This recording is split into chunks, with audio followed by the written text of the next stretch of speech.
twongeye kubasuhuza ndetse no kubaha ikaze mwese mukurikiranye channel Umutsindo TV yabari hanze y'igihugu ndetse n'abari mu gihugu. Tunabashimira uburyo mukomeje kutugaragariza ko mudukunda.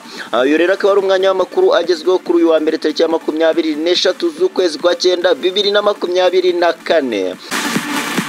Amakuru rero yacu reka tuhere kuri inkuru ivuga ko Tanzania abapolisi bari kwikanga kandi kaga k'imyigaragambyo mu gihugu cyabo.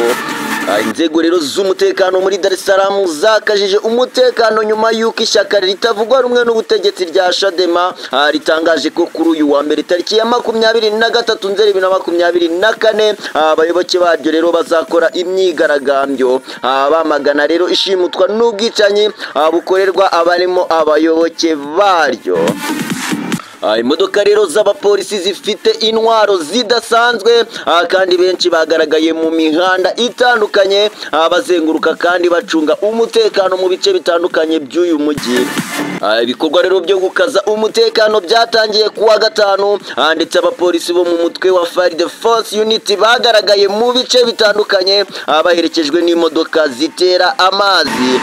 Chadema rero yatangaje ko iteganya gukora imyigaragambyo kuri uyu wa mbere kandi nubwo rero imenyereye ko polisi itayemerera kubaho ariko izayikora. Iri shyaka rero rihamya ko ryamaze kwandikira polisi by'imyigaragambyo. Destizen rero yanditse ko abapolisi benshi bagaragara mu bice bya Ubungo, Ombenzi, mu muhanda wa Mandela ndetse no muri Bangara n'ahandi. Umuyobozi rero wa polisi muri Madagascar Jumani Muriro yavuze ko ibikorwa byo gukaza umutekano ari bisanzwe byo kwegereza abaturage umutekano. Yagaragaje ko kandi atumva impamvu abantu batewe impungenge no kubona rero abashinzwe gushyira mu bikorwa amategeko kandi babereyeho kurinda umutekano w'abantu n'ibyabo. Ati kandi birashoboka ko abanyabyaha ari bo bagize ubwoba. Abaturage rero beza se batinya polisi. Abenshi rero ngo mu baturage bamamagaye bishimye none ninde ufite ubwoba mu bijyanye rero no kugenza ibyaha abo bagize ubwoba n'abanyabyaha. Yahamije ko rero ibikorwa bizahoraho kuko abaturage babishimye kuva mu byumweru rero bibiri bishize kandi bifuza ko umutekano wo mu rwego rwo hejuru ugera kuri buri umwe wese. Muriro rero yahamije ko imyigaragambyo itemewe bityo rero izakomeza guharanira ko nta bikorwa bihungabanya amategeko bikorwa. Amakuru rero yacu reka tuyakomereze kuri inkuru ivuga ko Kenya yemeye ko ingabo zayo ziri muri Haiti zahabwa ubutumwa bwa ONU. Perezida rero William Ruto wa Kenya yatangaje ko yiteguye ko ingabo z'igihugu cye zagiye gufasha gucunga umutekano muri Haiti zahindurwa iz'umuryango w'abibumbye. Ruto rero yarari muri Haiti mu mpera z'iki cyumweru kureba aho ingabo yohereje yo gufasha kurwanya imitwe y'ababandi ahungabanya umutekano zigejeje ubwo butumwa. Umuryango rero w'abibumbye wemeje ko zizamara amezi 12 nubwo ubwo butumwa biteganyijwe ko buzaba bushoje mu ntangiriro z'uku kwezi gutaha.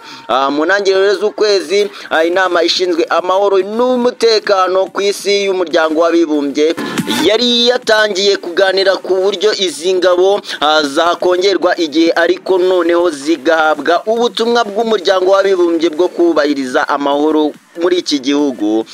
Mu ruzinduko rero Perezida Ruto yagiriye muri Haiti yatangaje ko biramutse byemewe n'inama ya ONU ishinzwe amahoro n'umutekano ku isi Kenya nta kibazo yaba ibifiteho. Rero Zunze Ubumwe za Amerika na Equateur nibyo byakoze inyandiko nyigo yo kongera igihe ingabo za Kenya ziri muri Haiti no kuba zahindurirwa noneho zigahabwa ubutumwa bw'umuryango w'abibumbye. Inama rero ishinzwe amahoro ku isi izatorera uyu mwanzuro tariki ya 30 z'uku kwezi. Anshuti rero zacu zakadasohoka reka makuru yacu tuyakomereze kuri inkuru ivuga ko Perezida Zelensky niyanyuzwe rero n'ubushyo amakuru y'urupfu rw'abasirikare be yagiriye hanze.